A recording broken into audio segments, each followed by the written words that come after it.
The story of Godino Cayetano begins in Buenos Aires, Argentina. He was born into a large family with 8 siblings. His parents, Fior Gordino and Lucia Ruffo, were immigrants from Italy who came to Argentina hoping for a better life. However, father quickly succumbed to alcoholism and became notorious. Cayetano Godino grew up in a violent environment, witnessing and enduring beatings from alcoholic father and brother. His father contracted syphilis before Cayetano was born, causing serious health problems throughout his childhood. With the promise of play or candy, in 1904, at just 8 years old, Cayetano committed his fault. The victim was Miguel Deoli, a child not yet 2 years old. Cayetano dragged Miguel into a field, where he brutally attacked the toddler and then callously threw him into a... The following year, Cayetano continued his violent behavior by attempting to kill an 18-month-old girl named Jones at her. Another policeman witnessed this incident and took both Cayetano and Anna to the police station.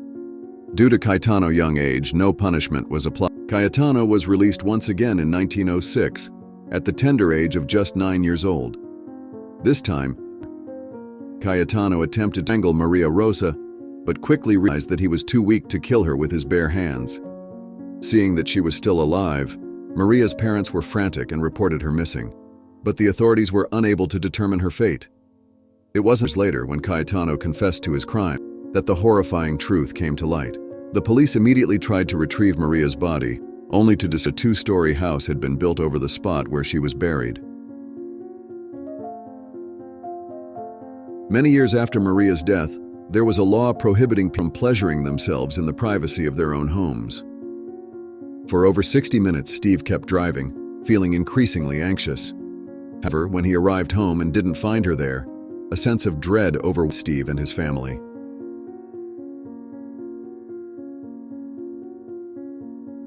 Cayetano convinced little Srino Gonzalez, age 2, to go with him with the promise of candy and treats. He lured the toddler into an abandoned warehouse, where he drowned the boy in a horse trough. Coincidentally, the owner of the building was nearby and heard the struggle. He hurried over, the boys soaking wet, with Srino lying half dead in the large trough. The building owner, though suspicious, lacked concrete evidence to accuse Cayetano. The young boy, with his innocent face and naive voice, managed to convince everyone of his innocence, claiming that a strange woman had attacked Srino and that this incident not only left the local residents feeling uneasy, but also marked a dark chapter in Cayetano's life, highlighting the nature and cunning intelligence of a boy just 9 years old.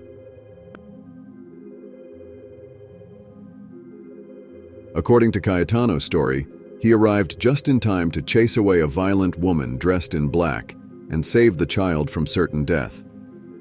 When the police were called, However, just 6 days later, Cayetano committed another horrifying crime. He burned the eyelids of a 22-month-old child with a cigarette.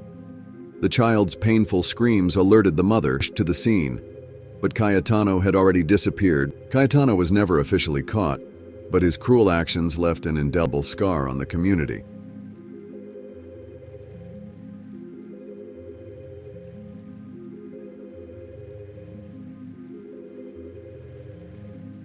At this point, Cayetano's parents couldn't bear it anymore. They gave his stories about a mysterious woman in black roaming around terrorizing children. To their worries when they discovered a small box under Cayetano's bed with the corpses of family pets.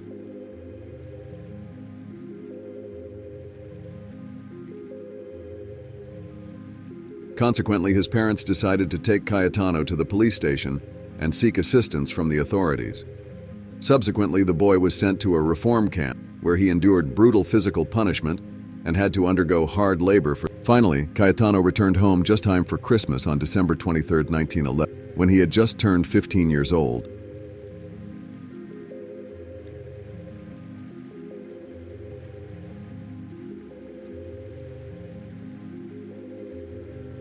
Although he had found a new job, within just under 3 months, Cayetano lost it again, returning to the dark streets.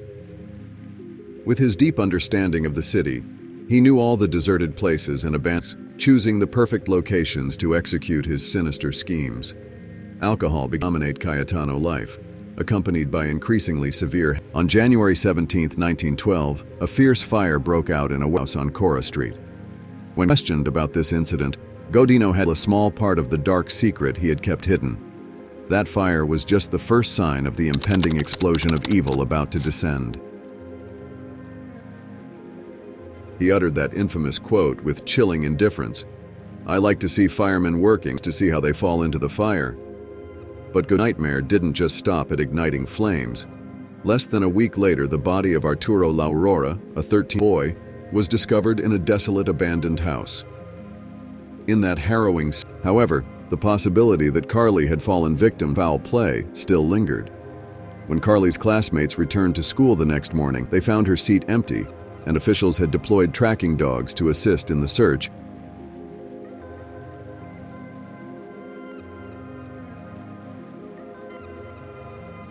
Afterward, Cayetano continued to use a branch from a fig tree to beat him when he grew tired of it.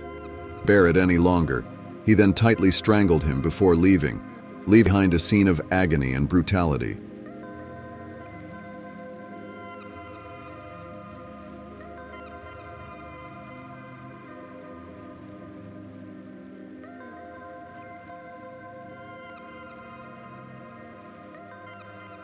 On March 7th of that same year, Raina, a 5-year-old girl, was curiously admiring shoes on a shelf. Suddenly, she began to scream in pain and terror. A villainous individual had set fire to her dress. A nearby police officer rushed over, threw the girl to the ground, and attempted to extinguish the flames with his own body. But the girl was still severely burned. Cayetano was present in the crowd, witnessing everything that unfolded. 8 days later, he attempted to claim another victim, a 2-year-old boy named Russo Roberts, using his usual method of luring away toddlers. Though they had to let Cayetano go, the police kept a close watch on him. They grew increasingly suspicious as he was always present at the crime scenes with strange explanations about why he was there just when the children needed help. Since the victims were all young children, the police couldn't get accurate testimonies. All they could do was wait for him to slip up. On the morning of December 3, 1912, Mrs. Maria Jaudeau, a neighbor of the Gordino family, told her son he could go outside to play.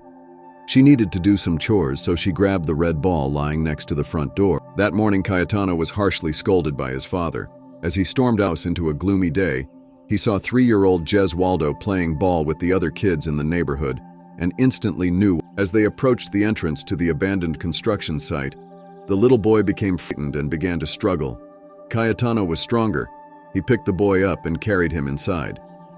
He placed the boy next to us and, to keep him still, Cayetano pressed his knee against the boy's chest. While reaching for a piece of, he wrapped the rope around Jez Waldo's neck 13 times before attempting to strangle him. The boy fought desperate life trying to stand up, so Cayetano quickly tied the boy's hands and feet.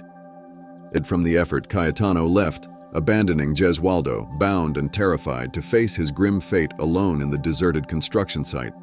While Cayetano was searching for weapons, a call came from Mr. Jarno, the father of his young victim, searching for his missing child.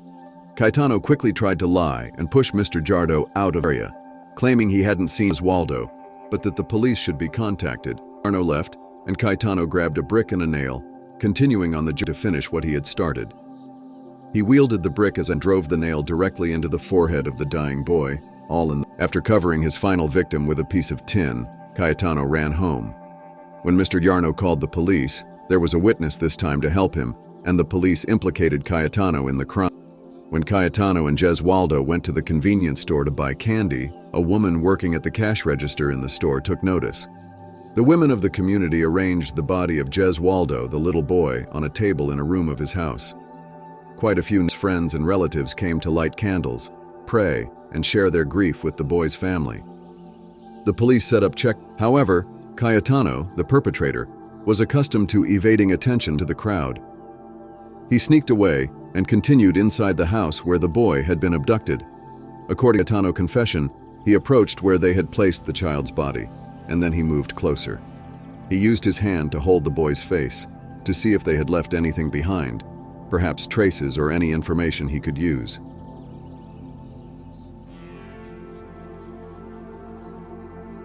When he saw the nail missing from the victim's head, he was upset.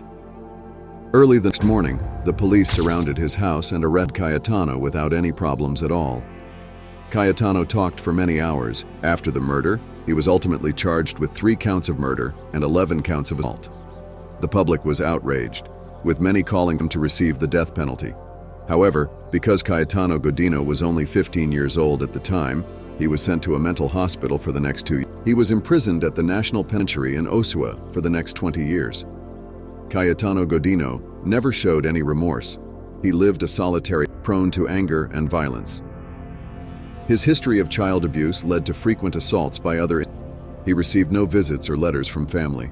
In 1933, he strangled a cat.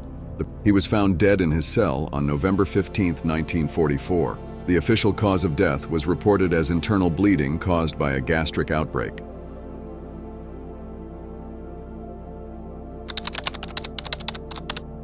Regardless, he was buried in the prison cemetery, and itself closed down in 1947. When they dug up the graves of all the deceased inmates, they found that Cayetano bones were missing. Later, rumors spread that someone had made a paperweight with one of his bones inside and had given an odd gift to the last prison director. It has become a museum of wax figures of all the famous inmates it ever had, including Cayetano Godino.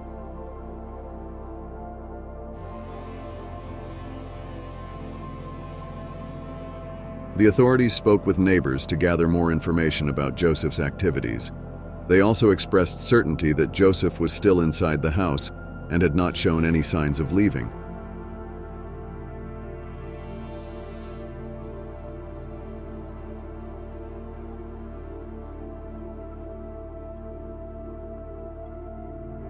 This information led the officers to decide to maintain their surveillance at the scene. After the discussion, Joseph entered the house with the intention of locating and ensuring her brother was aware of the current situation and the need for his cooperation with them.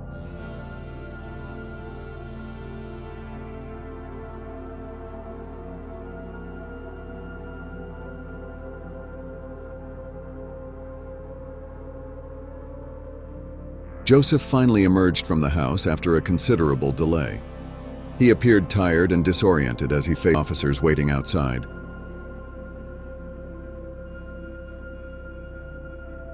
Investigators showed Joseph a photo from the security camera footage depicting a man kidnapping Carly.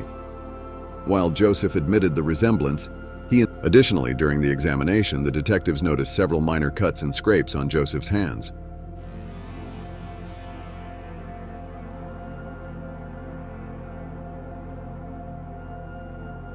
The story of Godino Cayetano begins in Buenos Aires, Argentina.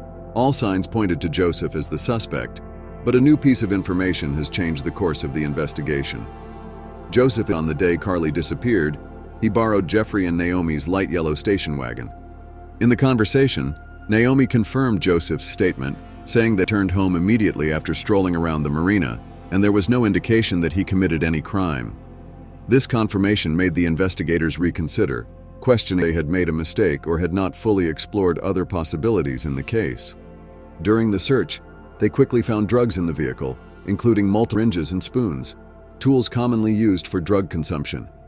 Consequently, Joseph was arrested for violating the terms of his probation.